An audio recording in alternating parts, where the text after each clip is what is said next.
Shalom, selamat pagi saudaraku. Firman Tuhan itu berkata, apa gunanya seseorang memperoleh seluruh dunia jika jiwanya binasa? Jiwa yang binasa itu jiwa yang tidak menemukan Allah. Jiwa yang tidak mendapatkan perhentian di hadirat Allah. Di balik pernyataan Tuhan Yesus itu sebetulnya ada satu hal yang mau diungkapkan di dalamnya, yaitu kita dipanggil untuk memilih jiwa yang binasa yang sama dengan tidak menemukan Allah tetapi memiliki seluruh dunia, atau jiwa yang tidak binasa artinya memperoleh dan meneguk Tuhan dengan penuh tetapi tidak memiliki dunia. Itu dua pilihan itu sebetulnya saudaraku. Sejatinya semakin hari makin jelas bahwa kita tidak berhak memiliki apa-apa dalam hidup ini kecuali Tuhan. Itu bukan sebuah kekang atau kemalangan atau kesulitan, tapi itu adalah sebuah kehormatan atau keberuntungan mengikut Tuhan. Itu saudaraku. Semakin tidak berhak memiliki apa-apa selain Tuhan. Katakan dalam jiwamu, itu keberuntungan, itu kehormatan. Amin saudaraku. Kalaupun kita punya keluarga, kita punya anak, kita punya rumah, kita punya deposito, kita punya gelar, kita punya pangkat kedudukan, itu sejatinya semua itu dipandang sebagai milik Allah yang dipercayakan ke kita. Atau boleh saya katakan, kita diberi fasilitas Tuhan itu, tapi tidak semua orang sama, ya. Maka semuanya itu all belongs to God, dipersembahkan bagi Tuhan. Tetapi kesalahan kita sering kita merasa berhak memiliki penuh itu milik kita. Walaupun itu sepotong kecil, itu sebetulnya bukan milik kita, itu milik Tuhan. Nah, ini yang sulit. Orang Kristen yang mengaku pengikut Kristus pun belum bisa menempatkan hatinya untuk rela bahwa mengakui bahwa itu milik Tuhan sepenuhnya. Dan kalau Anda dan saya sebagai pengikut Kristus yang disebut sebagai orang Kristen, orang percaya, kalau kita berjuang untuk berani mempersembahkan semua bagi Tuhan, itu kehormatan. Itu adalah kehormatan kepada Allah secara utuh. Tetapi kalau walaupun sepotong kecil dan kita tidak rela dan kita masih merasa berhak, sekecil apapun itu kita merasa berhak milik kita penuh, itu sebuah ketidakhormatan, ketidaksantunan kepada Allah. Kalaupun hari ini Anda memiliki banyak hal di mata manusia, Anda harusnya tidak merasa berhak memiliki apapun. Itu sebuah pemahaman yang harus Anda telan penuh pagi hari ini, saudaraku. Karena menemukan Tuhan itu bukan hanya pada waktu kita sedang beribadah di gereja, dengerin khotbah, dengerin renungan-renungan begini. Tapi kita harus menemukan Tuhan yang permanen, yang sejati, yang sampai merasuk di dalam jiwa kita dan kehidupan kita itu di dalam setiap perjalanan hari hidup kita, setiap hari. Setiap hari. Ketika kita memilih apa yang mau saya tonton, ketika kita memilih untuk bersyukur atau tidak bersyukur, untuk kita memilih dengan siapa kita berteman, untuk kita memilih apa yang mau kita ucapkan, keluarkan dari mulut kita. Waktu kita memilih apa yang menjadi keinginan kita, apa yang harus dimatikan. Semuanya itu menentukan apakah kita itu memilih Tuhan atau tidak sebetulnya. Memang ini merupakan hal yang sangat sulit dan rumit. Khususnya untuk anak-anak muda, orang-orang muda. Wah, ini pengajaran yang sulit. Tapi tidak anak-anak muda, saya berani katakan ini hal yang wajar di mata Allah. Betul, ini bukan sesuatu yang sulit. Kita yang mempersulit untuk tidak mau melakukan itu. Tapi kalau Anda sejak muda sudah mau memakai prinsip hidup ini, terus berjuang menjalani terus setiap saat, kita pasti akan menemukan Tuhan. Dan kalau di usia muda kau sudah menemukan Tuhan, merajut kasih dengan Tuhan, menulis di buku diari hidupmu tiap hari bersama dengan Tuhan, kau hebat loh saudaraku. Suatu hari nanti kau dipakai Tuhan luar biasa. Ya, jadi kalau hari ini kau bertanya bagaimana sih menemukan Tuhan, sulit kok. Betul, memang sulit saudaraku. Belum tentu orang hidup berapa puluh tahun di bumi ini menemukan Tuhan loh. Karena memang mereka sudah tidak mengarahkan hati, pikiran, semangat, respon mereka, selera hidup mereka untuk menemui Tuhan. Itu yang jadi kendala sebetulnya. Maka tidak heran kalau ada orang pandai teologi, hamba Tuhan, pendeta sekalipun, dia belum tentu. Dia cakap di bangku formal pun belum tentu bertemu dengan Tuhan. Belum tentu. Maka saya pernah katakan lebih baik orang yang sederhana, polos, tidak memiliki pengetahuan yang terlalu dalam, tapi dia mau mencari Tuhan dengan kusuk. Dengan sungguh-sungguh dia menata hidupnya di dalam kesederhanaan cara berpikirnya. Pokoknya aku tidak boleh buat salah. Pokoknya aku tidak boleh susahin hati Tuhan. Nah itu malah bisa ketemu Tuhan, saudaraku. Ya, kita bisa lihat orang-orang yang sederhana itu tidak jahat sama orang. Bener loh, itu tidak ada kepentingan. Dia ke gereja, saya menemukan orang-orang itu saudaraku di gereja lokal saya. Orang-orang yang sederhana. Mereka mungkin gak pandai, secara latar belakang ekonomi juga biasa saja atau mungkin kurang ya.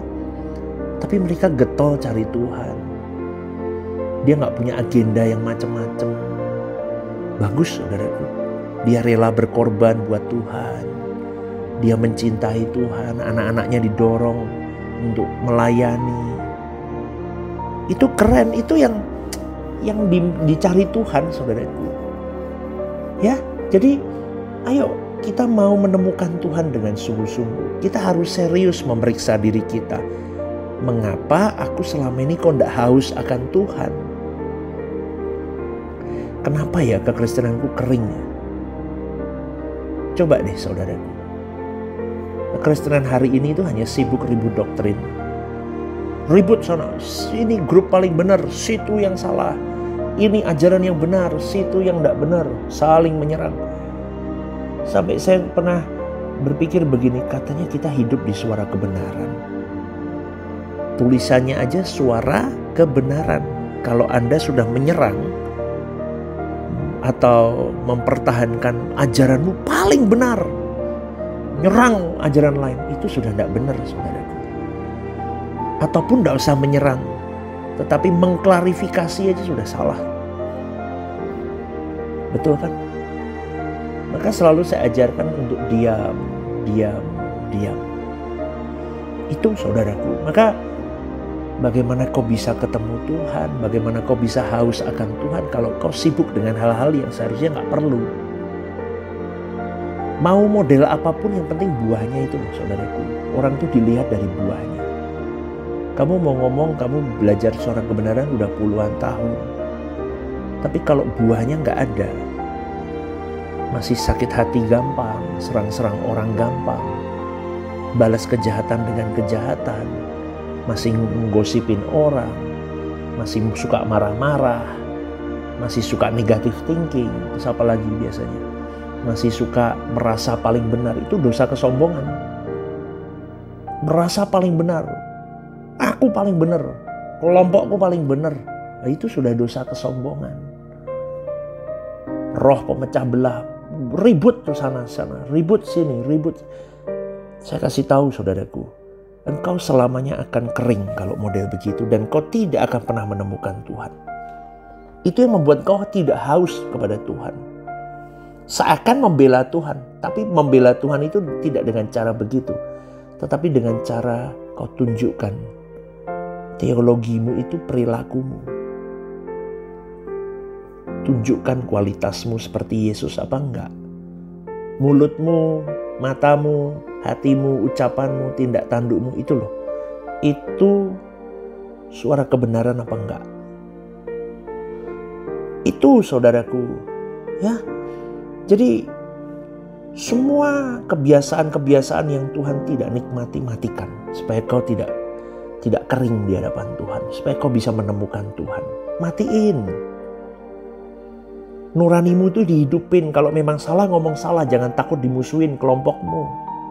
Kalau memang itu salah, kalau yang mereka lakukan, berani speak up itu salah.